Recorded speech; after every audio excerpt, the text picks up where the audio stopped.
गरीब की रसोई। इन दिनों रामदीन के बच्चे को 2 वक्त की रोटी भी नसीब नहीं हो पाती। हो भी कहां से, काम चलता था तब घर में पैसे भी आते थे। चौक पर ठेला लगाया करता था वो।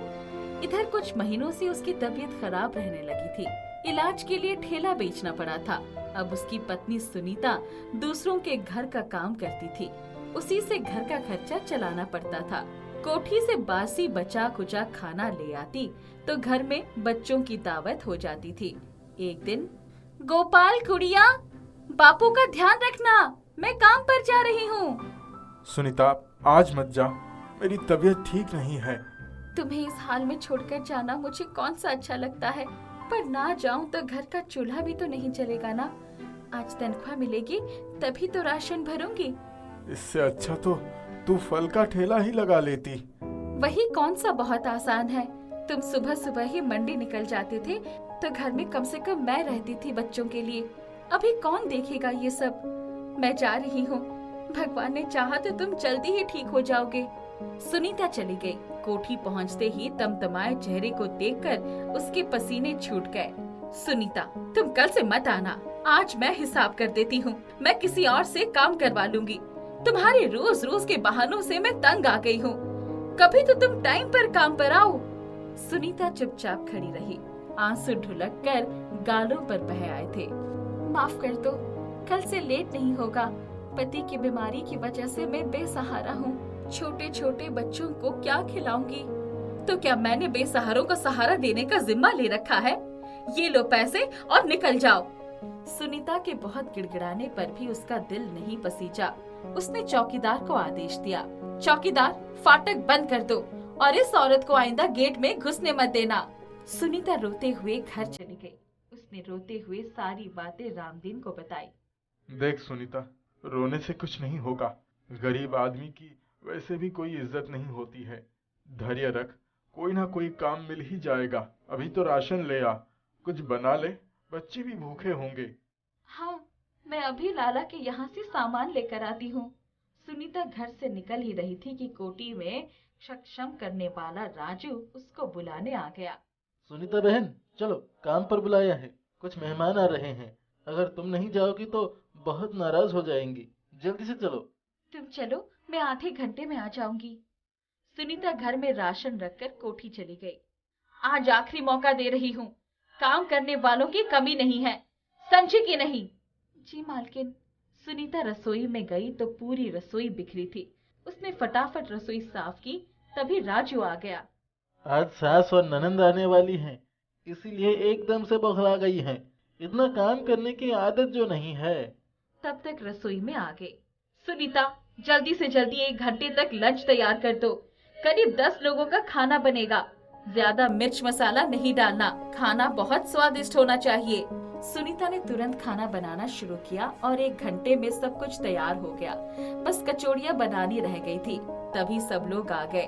भागती हुई आई, अब तुम बाहर बिल्कुल भी मत आना, मैं सबको बताऊंगी कि मैंने ही खाना बनाया है। जी मालकिन।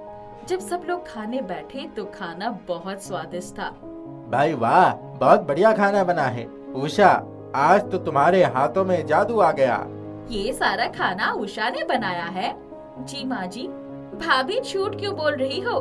खाना आपने बनाया तो रसोई में कौन है? अरे वो तो सिर्फ बर्तन धोती है, खाना तो मैंने ही बनाया है। उषा, तुम तो शायद ये भी नहीं जानती होगी कि कचौड़ी कैसे बनाते हैं। जो स्वाद सुनीता के हाथ की कचौड़ियों में है, वो कोई एक बार खाकर कभी भी नहीं भूल सकता। सुनीता, ओ सुनीता, बाहर आओ। सुनीता डरते डरते बाहर आई। जी मैडम जी, ये कचौड़ियाँ किसने बनाई है? जी आपने। देख लिया आप सबने? सुनीता रसोई में चली गई। जब सभी खाना खाकर अपने अपने कमरे में चले गए, तब सुनीता, बचा हुआ सारा खाना घर ले जाना, यहाँ कोई बासी नहीं खाएगा। शाम को जल्दी आ जाना, शायद ये लोग रात को भी खाना खाएंगे। जी मैडम जी। शाम को जब सब खाने बैठे तो, भाई मुझे तो दोपहर वाली कचौड़ियाँ बहुत पसंद आई, वही खाऊंगी। उषा का चेहरा फीका पड़ गया। तभी सुनीता भर प्लेट कचौड़ियाँ लेकर आ गई। उषा ने सुनीता की तरफ कृतज्ञता भरी आंखों से देखा। भाभी आप लीजिए।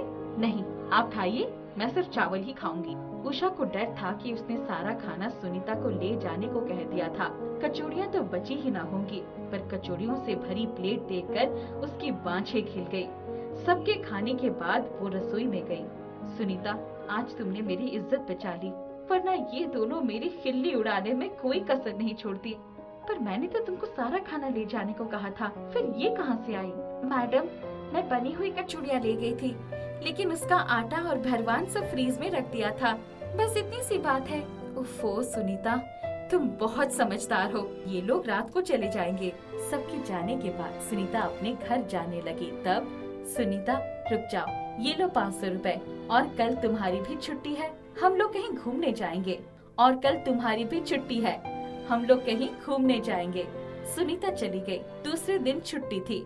उसने घर के सारे कपड़े धोए, पति और बच्चों को नहलाया धुलाया, घर की सफाई की, खाना बनाया।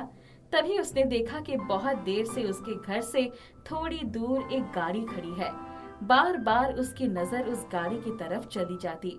अचानक उसने देखा कि गाड़ी का दरवाजा खुला और उसमें से एक औरत लुढ़क कर नीचे गिर पड़ी।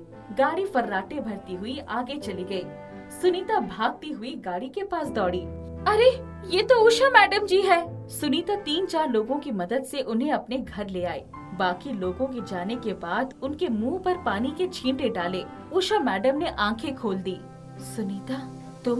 मैडम, वो लोग कौन थे जिन्होंने आपको गाड़ी में से धक्का देकर नीचे गिरा दिया? सुनीता, मैं बहुत ही बदनसीब हूँ। मैं सोच रही थी कि मेरे पति मुझसे बहुत प्यार करते हैं, पर वो मेरी भूल थी। उन्होंने मेरी दौलत हड़पने के लिए मुझसे शादी की थी। वो मुझसे पेपर्स पर साइन करवाने के लिए जिद कर रहे थे। मैंने नहीं किया तो मुझे मार पीट कर गाड़ी से धक्का दे दिया। मैडम, आप रुको, पहले आप हाथ मुंह धोकर कुछ खा लो, फिर हम पुलिस में जाकर रिपोर्ट लिखवाएंगे। नहीं सुनीता, मैं अभागी, रिपोर्ट भी नहीं लिखवा सकती, क्योंकि अभी मुझे अपने उस घर से बहुत सारा सामान और पेपर्स लेने हैं। उषा हाथ मुंह धोकर आ गई। सुनीता ने उसके सामने खाने की थाली रख दी। उषा की आंखों से झरझर आंसू गिर रहे थे। सुनीता, तुम कितना अच्छा खाना बनाती हो। मैं जानती थी, लेकिन मानती नहीं थी। पर अब मुझे तुम्हारी मदद की बहुत जरूरत है। मैडम, मैं जो कुछ कर सकती हूँ करूँगी आपके लिए। लीजिए, पहले कुछ खा लीजिए। उषा ने खाना खाया। इसके बाद, हमने ऐसा खाना आज तक नहीं खाया। सुनीता, ऐसा लगता है तुमने अपना सारा प्यार इसमें घोल दिया है। क्या है तुम्हारी रसोई में? मुझे तो बहुत ताकत आ गई। मैडम जी, ये तो गरीब की रसोई है। आप जैसे अमीर लोगों के भरोसे ही चलती है। जब काम नहीं रहता तो चूल्हा कैसे चलेगा, इसकी चिंता सताने लगती है। तुम मेरे कमरे में से अलमारी खोलकर उसमें से मेरे गहने और एक लाल मखमली झोला ले आना। कोई तुम्हें देखने न पाए। साहब अभी सो रहे होंगे। तुम्हें जाने से कोई नहीं रुकेगा। जी मैडम जी। उस दिन शाम को सुनीता ने सब सामान लेकर उषा को दे दिया। तीसरे दिन उषा सारे कागजात लेकर कोर्ट चली गई और अपनी वसीयत से अपने पति को बेदखल करने की एप्लीकेशन डाल दी। कुछ दिनों तक सुनीता के पास ही रही। जब सारी प्रॉपर्टी उसके हाथ में आ गई तो एक दिन, सुनीता, आज मैं पुलिस लेकर अपने घर जा रही हूँ और तुम सबको मेरे साथ चलना है। अब उस घर में मैं रहूंगी। उसी दिन उषा अपनी कोठी में पहुंची और उसने अपने पति को कोठी से धक्के मारकर बाहर निकाल दिया, बल्कि उसके खिलाफ मारपीट का केस भी दर्ज करवा दिया था। सुनीता का पूरा परिवार उसके साथ रहने लगा। अच्छी तरह इलाज होने से राम दिन भी ठीक हो गया। सुनीता, तुम्हारी रसोई में खाना खाकर मुझे इतनी ताकत मिल गई कि मैं इतना बड़ा कदम उठा सकी। अब तुम वैसे ही रसोई यहाँ भी जमा दो। दोनों मुस्कुराकर एक दूसरे के गले लग गए।